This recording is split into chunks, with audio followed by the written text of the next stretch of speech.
Hey everybody, welcome back to the program. Now today I will be showcasing 10 essential Exotica albums that I think you should own on vinyl. This should be part of your collection. And this was a topic that was voted on by my members over on Patreon. If you want to get in on future poll topics like this, there is more information in the description below. You can just follow the link to my Patreon page and there's a bunch of great perks for as little as $1 a month. All right, so Exotica, I was very thankful that my members voted on this because this is a genre that I've loved ever since I started collecting vinyl. This was one of the earliest genres I tended to seek out even before I knew what it was. And it was purely based on the album covers. And then I dropped the needle and I was like, what is this magical music? Because that's what it sounded like for me. For instance, Taboo, which I'll talk about later in the video. But, this was one of the first records I picked up in the genre, and just hearing these bird calls, these monkey calls, and the vibraphone, and it was escapism. It was transportive. It took me somewhere. And at this point in my life, I was a teenager. I had never been to the South Seas. I'd never been to the Caribbean. So to me, this was like a vacation on a record. And if you're not familiar with Exotica as a whole, basically it was a genre that got started in the 50s, kind of hit its peak in like 1959, right when Hawaii became a US state. And then it sort of waned by the mid 60s. But at one point, this was a very popular genre.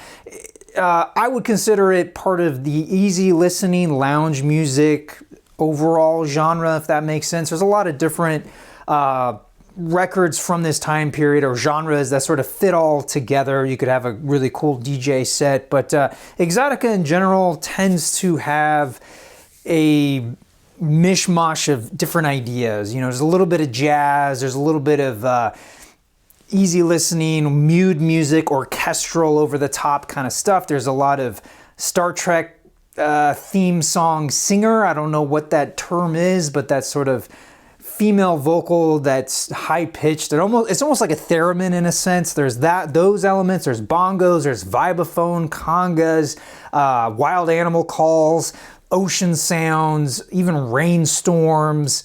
And you have all these, sometimes you have all these different ideas, and then you have traditional instruments from different countries, different traditional music from other countries, all sort of like mixed together in a pot. Generally, it is laid back kind of music, but it can get a little high energy, not really minor chords, but yeah, there tends to be sometimes it will dip into that. And it's just a fun genre to collect because it was so popular. You can find a lot of these records for $5, $10, $15, $20. Of course, there are some heavy hitters, more rare records that are sought out, but those tend to be in the $100 range or more. Whereas these 10 records I'm going to showcase today are essential in the sense that I think it will give you a good overall picture of the genre, as well as they're easy to find or easier to find, and they're relatively inexpensive. Like, these shouldn't set you back that much, and if you're out and about, you should find these. These are the more common Exotica albums that are out there. I think everyone should own at least a couple of these in your collection, but that's just me. At the very least, I use this video as a guide for when you're out there crate digging and you come across an album and you recognize it from this video, and if it's a good price, pick it up, because I can vouch for all these albums. They are very fun. And that being said, let's get into it, and we're going to start with what's considered the, I don't know if genre defining is the best term for it, but definitely the spark that lit the Exotica flame, and that is Ritual of the Savage by Baxter. This came out originally in 1951. This is a 1957 12-inch repress. Originally it came on a 10-inch. And this is just, it sort of encompasses everything that makes this genre so great. Now, this tends to be more on the bombastic side of things. Like, it has a lot of strings, has some of that vocalization I was talking about. And yeah, it definitely falls more towards, leans more into like mood music. I mean, granted, this was early, 1951. So, but it really set really set the stage for a lot of artists that came afterwards.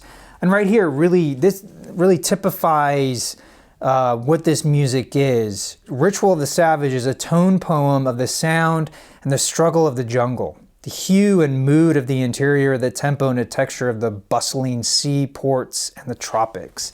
So yeah, that is Exotica in a nutshell. And speaking of which, our next record, we have the album that created the title of the genre. This is Exotica by Martin Denny. This was his debut album. However, this is the 1958 stereo re-recording of the original mono edition. The mono edition came out in 57. That's the original. This is a re-recording. And actually, Denny prefers the mono edition. I have both. I think my stereo edition is in better shape. That's why I'm showcasing it here. But one thing to note is that Arthur Lyman, who was originally part of Martin Denny's band, was on the original mono edition. However, by 1958, he had left the group, so he does not appear on this album. That's getting into the weeds, I know, but this is just a classic album. It really sort of set the stage for the late 50s era of Exotica. I mean, besides the title of the album, I mean, having a girl on the cover was a big deal, or was a big thing about a lot of these albums, especially Martin Denny. I believe he used the same model on most, if not all, of his album covers. You know, on the back there you get a shot of the band. Just a lot of classic hits on here. And getting to Arthur Lyman himself, this is his second album from 1958 titled Taboo. I have actually multiple versions of this. This one is the stereo, this one's the mono edition, and this is the stereo. They literally just stuck a sticker onto it. I prefer the look of the mono edition, but I love the sort of kitschiness of the stereo edition. So a lot of times these albums are worth owning in both mono and stereo, because this was the time when there's a lot of ping pong stereo mixing going on. Very over the top, and I feel like it adds another element to these albums. Anyway, so this is the record that started me on this path. I remember being enthralled by this album cover. I don't know, it captivated me. What can I say? I still remember picking this album up with a bunch of other Hawaiian and other Exotica albums, but this in particular just really caught my eye, and I just fell in love with his brand of Exotica. It was more of a stripped down approach, more of a jazz combo approach, if that makes any sense. And you have Arthur right here on vibraphone, and it's simple. You know what I mean? It tends to be very laid back. However, for whatever reason, and this album has it too, sometimes the last track is kind of a weird off-brand song, and in particular Hilo March. This is like a marching band song. And he tends to put these at the last track, and it's the one sort of song, and it happens on a lot of his albums, that sort of takes me out of the whole escapism, because it feels a little out of place. But I think that was just his signature. It just feels kind of corny. For instance, he has another album called Blowing in the Wind, and that is the Bob Dylan song. So he does a cover of Bob Dylan's song in Exotica, and it kind of works, but it's also kind of weird. It's worth checking out. But yeah, so anyway, I love Arthur Lyman. He's prolific. He has a ton of albums. I feel like him and Martin Denny are like neck and neck for the amount of albums that they put out. Another heavy hitter in the genre, this is Esquivel and his orchestra with Other Worlds, Other Sounds from 1958. It was one of those ones, I wanted this album. I didn't care what it sounded like. I just thought this record cover was so very cool. Thankfully, the music on here is fantastic. It is very like over the top, bombastic. It almost feels like cartoon music, but it's brilliant. Esquivel, brilliant arranger, composer, and he just had a brand of his own that I'm so thankful he was given the opportunity to record as much as he did. And granted, this is an album that I would almost consider part of, you know, lounge music, not necessarily Exotica. His stuff was more like space age, stereophonic, weird experimental stuff. But, you know, a lot of people consider him part of Exotica, so I felt it would be remiss of me not to include Esquivel in this video. Highly recommend you pick up this album. I know it's been reissued quite a bit. If you can pick up a stereo version, but honestly, if all you can find is mono, go for it. It's a great, great album, and it is just, it'll look great on your wall, and just love this stuff. So up next we have Yma Sumac, and she was a Peruvian singer. Now this particular album, Mambo from 1954, is, it's not quite Exotica. There are Exotica elements to it. It's more, I would say, more closely associated with like Latin jazz, sort of the cha-cha-cha movement of the 50s. But I chose this album because I feel it's more approachable. Her more, I would say, Exotica forward album is a little bit harder to get into, even for me. I don't tend to listen to it very often, but it is still very good. But this one I thought was just a really solid album. A lot of the songs were composed by her husband, and this is a pretty easy album to find. This particular, actually I don't know when this reissue is from, but there's tons of reissues over the years. Now this is the 12-inch edition, which first came out in 1955. It adds a couple more songs than the 10-inch. So if you're out there, I would recommend picking up the 12-inch version. But yeah, just as an awesome artist and really unique voice. If you haven't heard her, definitely check her out. All right, moving right along, we have Stanley Black and his orchestra with Exotic Percussion from 1962. This is on the Sound for London label. This is a mono edition, actually, which is kind of funny. If you open this up here, you can kind of see the breakdown of the 4-track to the 2-track to finally the mono track here. But this is a classic Exotica album. It has all the great elements rolled into this. Brilliant track listing here.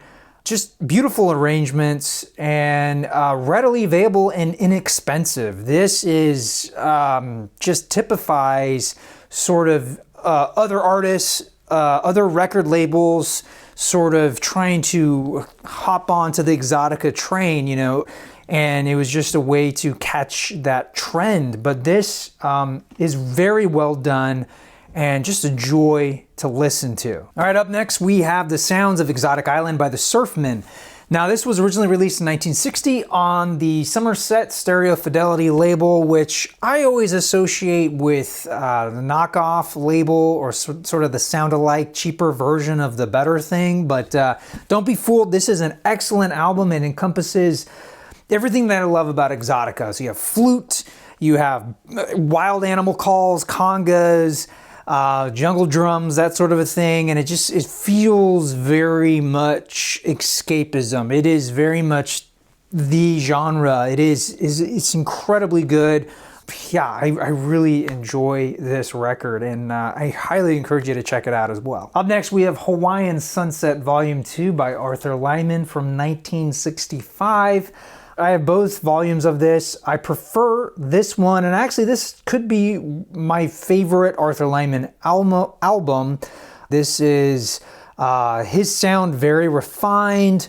He's really honed in on that sound, and very well versed. And I love how the overall mood of this album, it's very consistent throughout, compared to like some of his earlier work here, where you have some of those weird off-ball songs. This is a very chill album, and I really enjoy it. Another thing I love about this album that really combines a lot of things I love is down here it says, with the further help of only one Mai Tai, you can be there.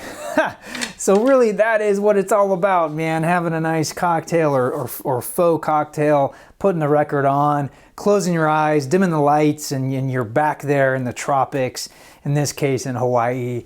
And yeah, love this album. Moving right along, we have Martin Denny's 8th album from 1959. This is Quiet Village. this album sold incredibly well. It continues to be reissued today. Martin Denny's really come into his own here. It is just a solid effort. It came out at the peak of Exotica, in my opinion. You know, Hawaii's become a state, and there's all this fervor around that. It's easier to travel there, and you know, people caught Hawaii fever, and you know, this bought into that. It sold this fantasy of the tropics, and you know, especially this cover here. You know, I want to go here. I want to go to this tree house, like wherever she is. I want to be there with a cocktail in hand, and that to me sort of just really typifies so much about what I love about this genre. Just sort of the escapism, sort of the, you know, reminding you of that amazing trip you took to Hawaii or Tahiti or to the Caribbean, that sort of a thing. And this just takes me there. And again, this is a very easy album to come by, and it's not very expensive. And lastly, we have Exotica Suite from 1962. Now this looks a little confusing because it's the exotic sounds of Martin Denny composed by Baxter. So you get two heavy hitters, but this is actually Zentner and his orchestra. He was, you know, he was a trombonist back in the day, band leader. But what I love about this album, and why, gosh, I think I was still a teenager, I think, when I bought this. Look at this burlap strip of paper. I didn't put that on there. This is how this album came, and it's not even a full gatefold. It's not even a half. It's got a little flap here, talking about mostly about the process of recording it. But yeah, you get the track listings right there on the back. You get an overhead shot of a beach you probably don't want to be surfing at, just looking at all of those rocks. Now, in terms of the music, this is more on the bombastic sort of, it bridges the gap between jet age, space age pop and Exotica, sort of helps connect those two genres together, which is why I brought up the Esquivel album before. Yeah, definitely worth picking up in vinyl form, because you get this amazing piece of burlap. I still don't know why it's on there. I guess it's supposed to give you some tactile feedback while you're listening, but yeah, regardless, it's a great conversation piece, and it's, again, not very expensive. All right, everybody, that will do it for today. I hope this video helps you when you're out there crate digging and you come across one of these albums. You should definitely pick it up, bring it home, enjoy it, share it with your friends, experience Exotica for all that it has to offer, because it is I think it's a somewhat overlooked genre. I feel like in some respects it gets a little, not made fun of, but just it ends up being like a dollar bin type genre, but there are some fantastic releases, and not just from the golden era of the 50s and 60s. There are a ton of great bands from the 90s, and even today there's new Exotica coming out, and it's a fun genre to collect for. Because, you know, a lot of the albums can be had for relatively inexpensive. Of course, there are some heavy hitters, some albums I'm still trying to track down. One in particular, Light in the Attic, is putting out a fantastic reissue. It's a double album. It's got a bunch more tracks, and I'm excited for this. So get in on that pre-order if you can, if you have the money for it. It's going to be a fantastic release, and the music is fantastic on its own. That being said, I want to thank my members on Patreon. This was such a fun video to put together, and I'm so thankful I got to do it, because this is a genre I've been wanting to talk about forever. It's just something that I've had with me all these years. I always look for these records when I'm out digging, because it's just a part of me. This is an extension of who I am, of why I collect, why I love vinyl.